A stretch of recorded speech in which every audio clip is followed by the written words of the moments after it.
po, check nyo yung expiration date. Tapos, dapat ganito, hindi nakabukas. Dapat nakasilyado siya. Silyado dapat, hindi dapat na wala na to plastic, dapat nakasealed yan. Yan yung ibig sabihin, hindi pa siya nabuksan at hindi pa nagamit. Yan, check natin yung expiration date.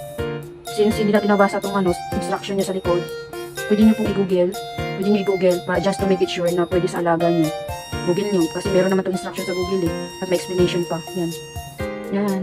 Lalagay ko po ito sa yellow basket po check out nyo na lang po.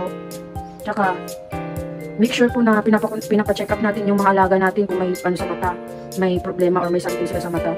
Kung hindi nadadala sa punas-punas ng warm water, kailangan i-consulta sa doktor bago tayo mag-apply ng kung ano-ano sa mga alaga natin. Okay? Yan.